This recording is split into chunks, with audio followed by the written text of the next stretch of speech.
We have more for your ears only. I'm Catherine Herzog. I'm David Alpern with this quote from the news. Michael Douglas may have done more for awareness about human papillomavirus than all the education programs health advocates have ever sponsored. That was a Bloomberg View editorial after the actor revealed it was oral sex with an HPV-infected woman, not just drinking and smoking, that caused his throat cancer. Perhaps the best-known case in an HPV epidemic that has grown from 16% to 72% of all oral cancers since the 1980s. Now this. Right like Mark Twain, Jay Gatsby, I park things. Yellow cars, yellow gold like slick brick. Steel tip on 4 fours at the 4-0 with 4-0. Every morning, every evening, ain't we got fun? Not much money. Oh, but honey, ain't we got fun?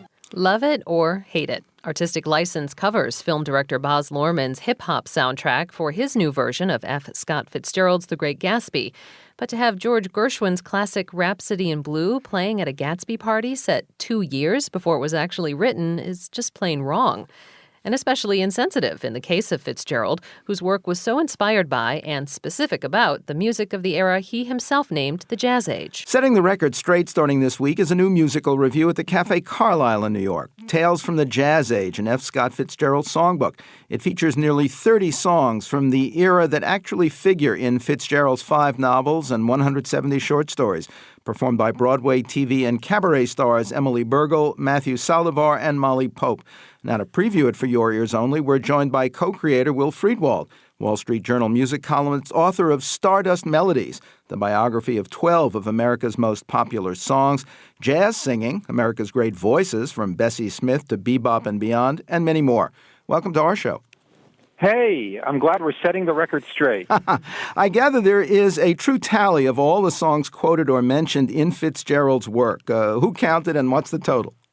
Well, it was a literature professor, a really innovative, interesting lady named Dr. Ruth Pergozzi, who's at Hofstra University.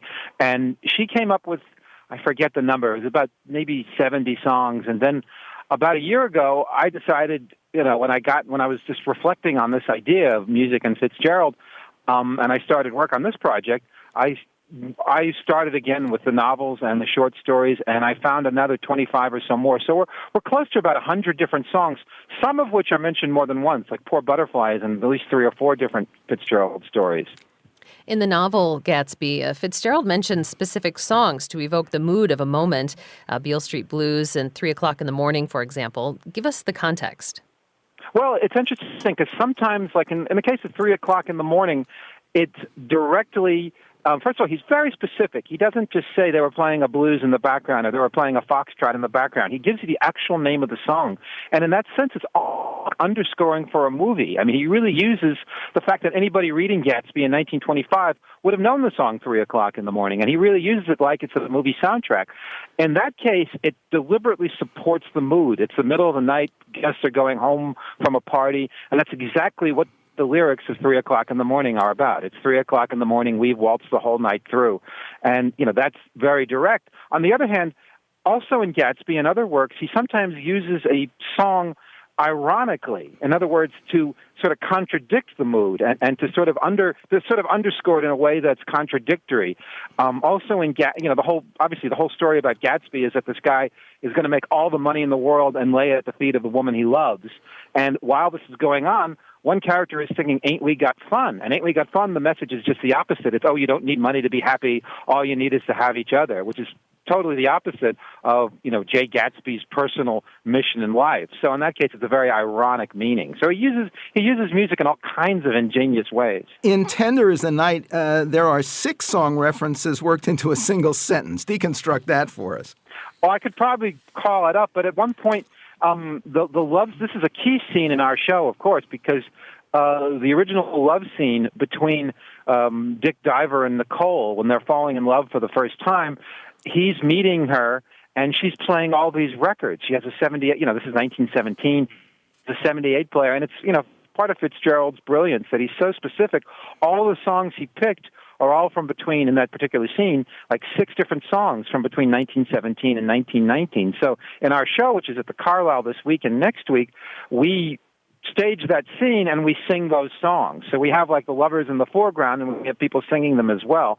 And it's just brilliant the way he combines it and the way he understands what popular music is, the way it can, ennoble you, the way it can transform a scene, the way it can have a deeper meaning than what is on the page. And I think that's, a key point to what we're trying to do with this show, which is to bring out the meaning of the song. Well, let's run through some of the songs in your new show at the Carlyle and how they figure into Fitzgerald's work, starting with Jerome Kern's Babes in the Wood.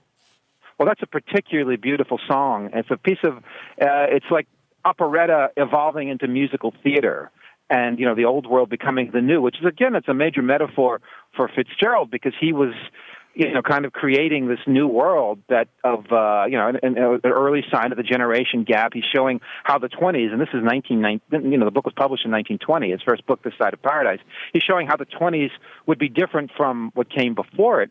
And this is a key scene in which almost everything happens. It's a couple of teenagers are trying to make out, which is not very, obviously there's not a lot of license given to teenagers for this purpose in 1917, but they're trying to find a room in a house where they can be alone in the middle of a party. And while this is going on, a couple of other kids are singing this beautiful love song, which, of course, in Fitzgerald's all-awareness, it's a song about youth and innocence, and all this is going on at the same time. A couple of kids are singing, and a couple of couples are playing this love scene, and it works beautifully in the novel, and we're going to present that scene as it's happening. The two really complement each other, the love scene and the love song. And it's I can't think of any work of Rodgers and Hammerstein or any great work of the American musical that uses song and narrative more successfully. Will Friedwald is music columnist at the Wall Street Journal. His many books include Stardust Melodies, the biography of 12 of America's most popular songs, and Jazz Singing, America's Great Voices from Bessie Smith to Bebop and beyond.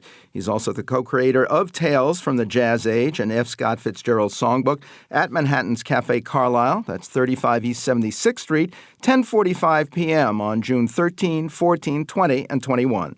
There's nothing surer. The rich get rich and the poor get poorer. In the meantime, in between time, ain't we got fun? Quote from the news, "We have seen the first act. The question is whether there will be a second. Is there a woman in whose name this was done?" That was a Russian sociologist on President Vladimir Putin and his wife Ludmila admitting during an intermission at a Moscow ballet that they were divorcing after 30 years of marriage and 5 years of rumors about another Putin romance. Next, more jazz, later than Gatsby, still short of Jay-Z. For your ears only.